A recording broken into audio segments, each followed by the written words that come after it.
Americans are concerned about the cost of Christmas. Let's face it. President Trump says he is the affordability president, and he touts his trade agenda to make the U.S., quote, rich, strong, powerful, and safe. National Economic Council Director Kevin Hassett says, well, it's about to get a lot better. The bottom line is it's next year that really has us excited because the government shutdown effects will be gone. But also, don't forget, because of the big tax cuts, we got no tax on overtime, no tax on tips. All of those changes are coming in next year as refunds because it happened midway through the year, so it didn't change the tax forms. And so all that extra cash for hardworking Americans is going to start pouring in as soon as they start doing their taxes next year. And we think they'll do that lower or sooner because they want the money. They want the refund.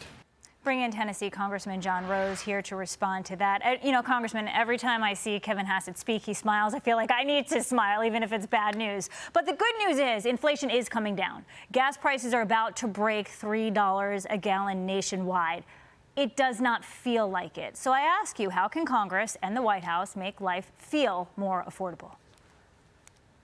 Well, I think Kevin Hassett is right. And we do see costs, declining and coming down, but it takes time. We had 4 years of profligate federal spending that created the worst inflation in a generation. So it's going to take time. But you do see, for example, in Tennessee, I filled up this week for $2.39 a gallon, prices we haven't seen in a long time. And if you look at the broader statistics, we see that the cost of living are coming down. This Thanksgiving was less expensive than last Thanksgiving. So we just have to have the patience to see these policies through to fruition. We're starting to see that happen.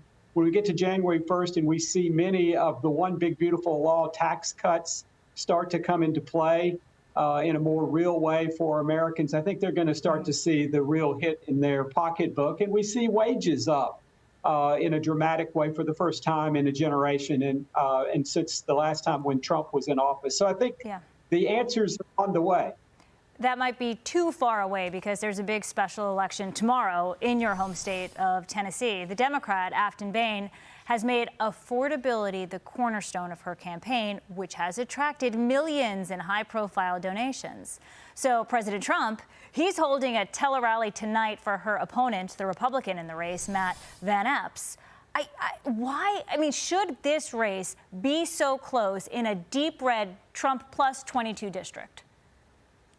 Well, I'm not convinced that it is that close. And I think electing a radical progressive, a self-described radical like Afton Bain would be a huge mistake because I think it would be like hiring an arsonist to put out a fire. I think she has favored the types of big government, big spending policies, high tax policies that created much of the pain that the American consumer is feeling today. So I would not trust some of the polling that you've seen. I think this is going to be a big win for Matt Van Epps, and I think his policies are going to be in step and in sync with what Tennesseans know will produce the kinds of results that we've seen in our own state of Tennessee, which has been doing very well, thank you. Let's talk about data centers, Congressman. There's a report that found about $64 billion worth of data center projects have been blocked or delayed because of local pushback in states, including your own.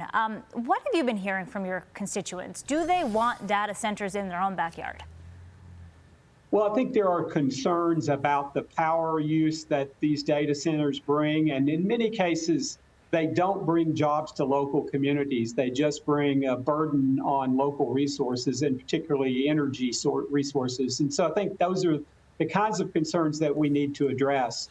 We want data centers to be successful. We want them in our state, but we want them to bring with them the high-paying jobs that are part of increasing technology. And so I think we just have to work to make sure that the folks who want to build those data centers are bringing the right kinds of opportunities to our local communities. Congressman Rose, how do they not bring jobs? I've been in data centers. There's so many electricians, blue-collar workers in many instances, HVAC operators, and the like that are employed in the data center 24/7. The juice has to keep on going. How do they not bring local jobs?